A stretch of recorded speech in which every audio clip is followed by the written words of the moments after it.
Hello, everyone, and welcome back to Canada CPA Online Academy, sharing the wisdom. Today, we are going to continue with our Canadian auditing standards. So, the next one in line is CAS 300, which is the audit planning. Now, before we dive in, CAS 300 doesn't live in isolation. It works in hand with CAS 315 on assessment, then 320 on materiality, and then 330 on the audit procedures. So, very important series. All 300 standards are important because they are tested in each and every CFE, especially if you have your day two role as audit or assurance role, then these cannot be skipped. Okay. So let me share the standard and we can take a look.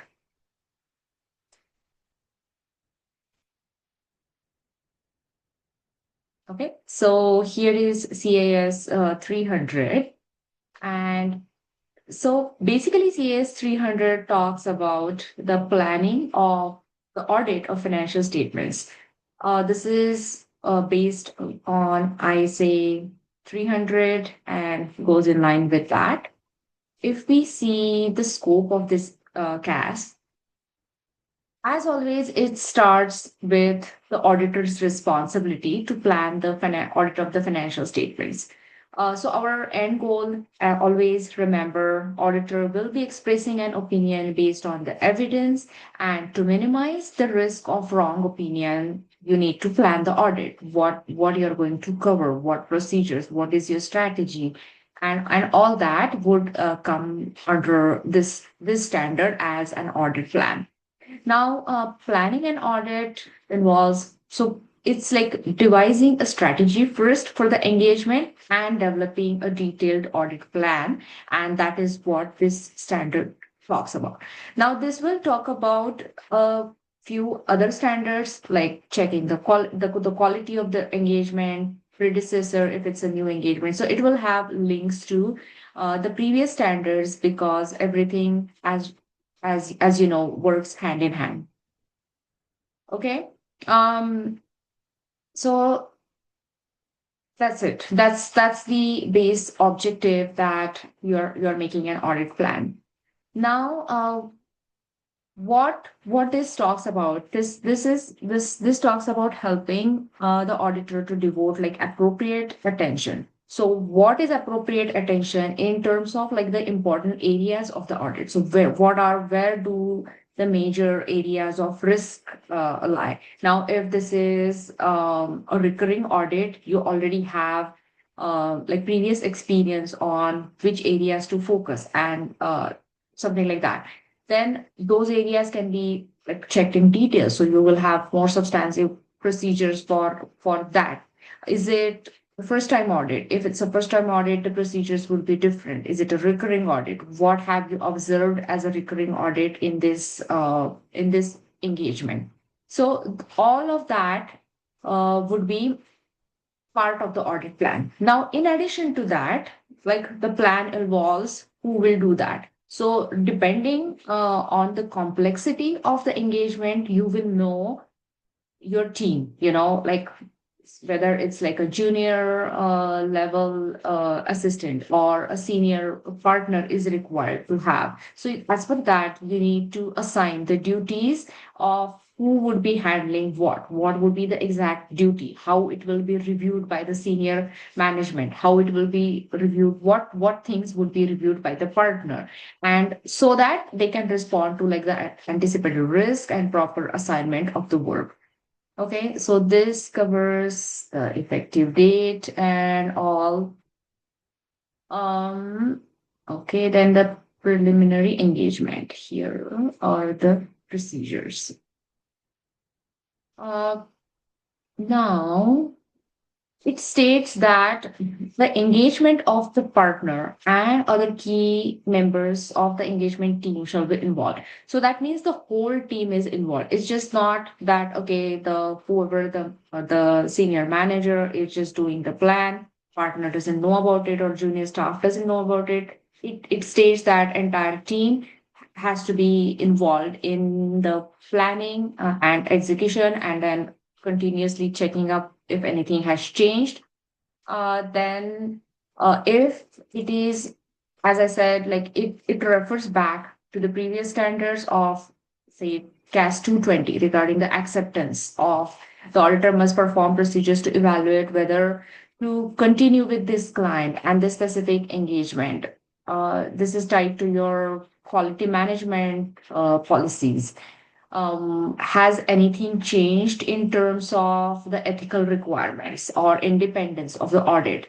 Before even the planning conversation happened, you need to confirm that you can perform this audit, which is free of, like, there are no independence issues, nothing has changed. Like, say there is a new director that has been appointed, which has a relation. So then even if it has been a recurring audit, maybe this year something has changed, so it has to be tested that it still stands true to go forward with the audit. So even before going to the audit plan, all of this needs to be still confirmed. Then, as per section CAS 210, as we have seen before, you need to have clarity on what you have been actually hired to do, what are the agreed terms, what is the nature of the engagement, and all of that. So all of these are like prerequisites before you move to the planning of the audit. Okay.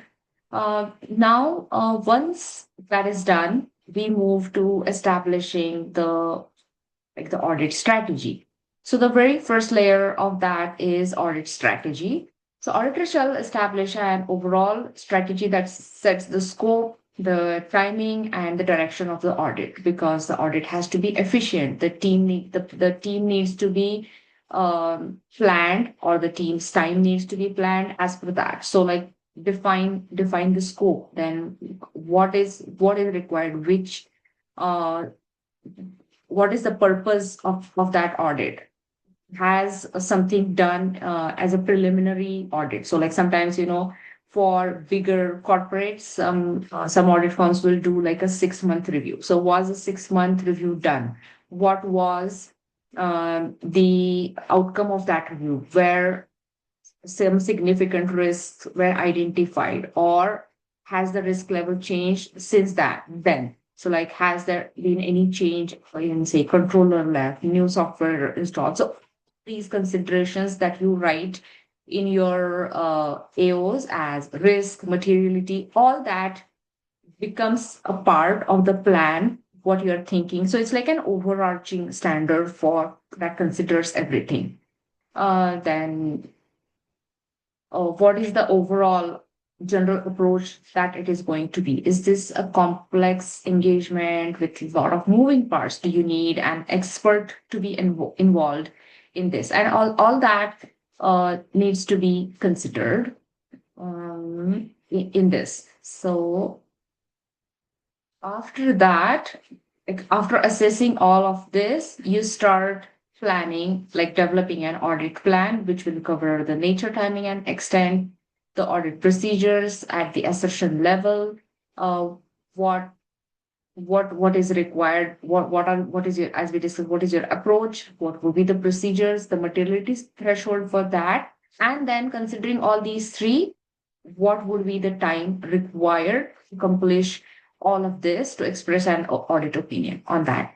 Okay. Now, the so this is part of the strategy. So it starts with a strategy. So devise your strategy based on what you know or what you find out. And then you develop, the second layer starts as the audit plan itself. Like, uh, what procedures and details of that. Then the next part is that this is a living document. Okay, so this is not like one time you did the plan and you're done. Okay, so, like, if you go up here a little bit, uh, So the auditor shall develop an auditor. So this is not an option. So every audit should have a plan. It's not like, oh, I didn't plan it. It's not like optional. This mandates you to make a plan. And then this is not static. You go in as with the best plan you can build based on the information that is available. And then like the when you actually start the audit, you find something unexpected or a major transaction occurs later in the year. So like you had done the 6 months review, but something changed in the second part of the audit, or some new treatment of is need to be like decided, like how to treat this accounting item, or some fraud risk emerges that nobody has anticipated. Then what happens is like your plan must respond to the changes. So you need to update either the strategy or your procedures or the direction. And then as for that, your timing will also be changed. So sometimes, okay, like it could be just a minor bump or a major bump where you need to change your entire audit strategy. So like it has to have like a coherent story, I can say. Like here is what we planned, then here is what changed. So that is where it becomes a part of all the documentation. Okay. So if risk has changed, your procedures will change, your materiality will change, your plan will change, and you have to document all of that. That, okay, what happened and why the decision was taken to go even more deep with some procedures and things like that. Okay. Then mm, there are some additional considerations. So this is most of this is for like the recurring audits, and then there are some initial audit considerations. So as we said, like uh, talk to the predecessor, or if needed, take the working papers from the auditor, uh, opening balances check, and just review in detail what is required. Sometimes you need to you are certain that okay, this wasn't audited at all, then you need a plan how you will address like the opening balances, how you can make sure that there isn't any material misstatement involved in opening balances which can flow through the current periods. Then suppose sometimes inventory balances that are carried forward has no verification method. So like then the 510 will go in more depth into all these procedures and all that aspect. But this as I said, this covers like an overall um uh strategy of the audit, how it is going to be presented and planned. Okay.